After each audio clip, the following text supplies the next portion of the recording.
Angellica, who has family links to the island devastated by Hurricane Maria, looks to the future. Dominica's spirit isn't broken, but it's just getting by. The humanitarian response to Maria has been on a massive scale, with food, water, medical supplies and emergency workers coming in via boat and air. A team from the UK government has been helping people get back into their homes.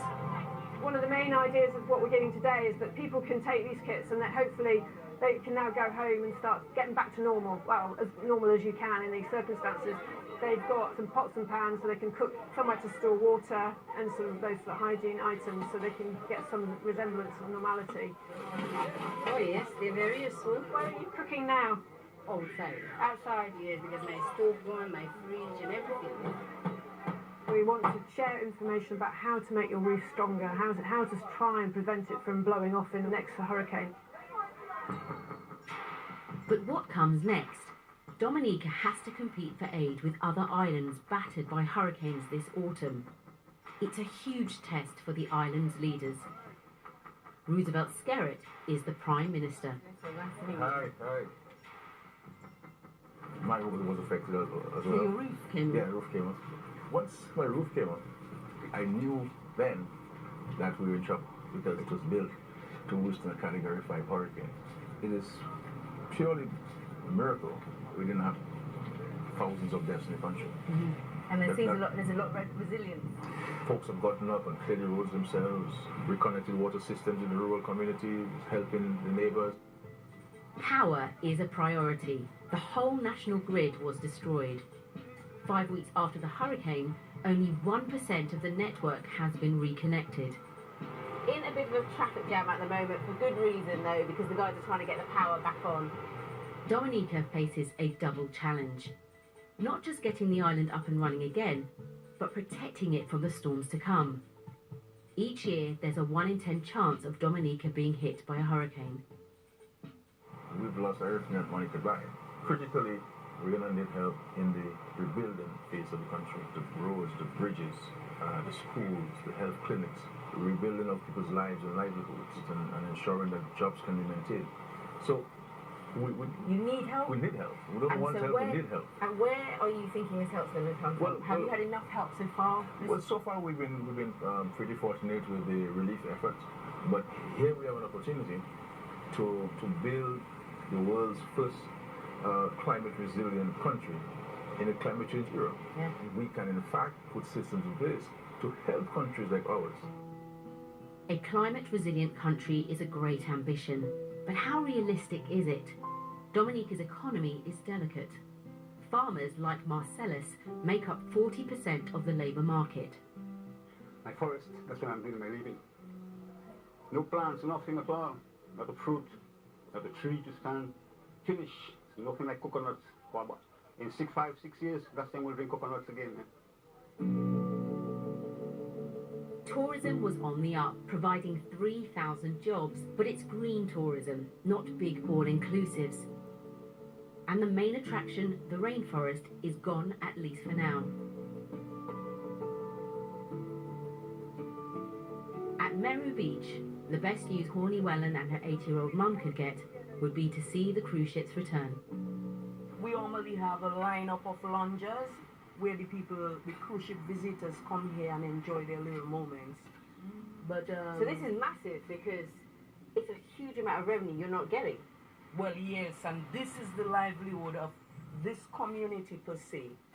And likewise, it's my mom, and it comes to the family.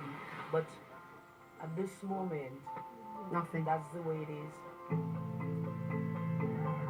My worry is that when the roofs are back on and the power restored, Dominica will be back to square one, not moving forward. At least the PM remains upbeat. We have to give all people hope, you know. Have to recognize that we're all in this together. And we have to let people know that the most important thing is that we have life. And once you have life, you can overcome any challenge.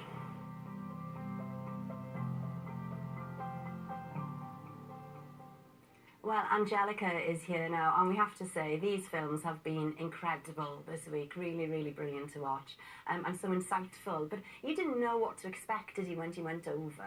So, what was your personal reaction then when you first landed on the island? Obviously, we'd seen pictures on the news and heard a bit about it. So when this one show said that we were going and the crew, we were like, okay, it's going to be bad. But it wasn't until we actually flew in and we saw the devastation that we were literally, it took our breath away. And it was really hard. Like, even watching that film makes me go, oh my goodness, because to see how people are coping with that. And little things like, you know, I've been to the Caribbean a few times, my family's there, and also because of Dominica, I've got family there who I didn't know were there. Yeah, exactly. So I had a bit of a vested interest. But it's like you can hear a pin drop because obviously there's no vegetation, there's no trees. The nature's been wiped out. Yeah, so there's no frogs, Oh, that's there's so sad, no isn't it? noise.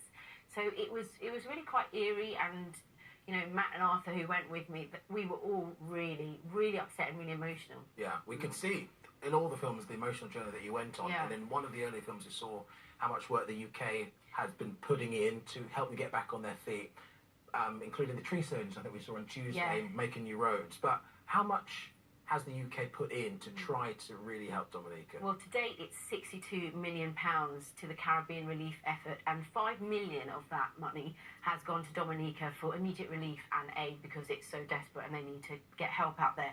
But also, since last year, the UK put a programme in place to support the construction of disaster-resilient infrastructure, and that included £300 million across the whole of the Caribbean, but £25 million of that is now being set aside for Dominica for roads and climate-resilient infrastructure projects that the island chooses to put that money towards. So this climate-resilient infrastructure then, I mean, how realistic is that? Because this is really scary, Harry.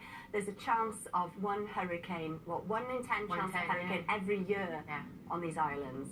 Well, for me being there and seeing that devastation, I can't see that anything could help because it was so bad. But they do have to try and help this sort of scale of destruction. So things they could do is like building climate resilient roads with better flood drainage. So, you know, they had nowhere. The water just sunk everywhere, and we were driving along roads where there was like massive cracks in concrete, you know, real concrete infrastructure.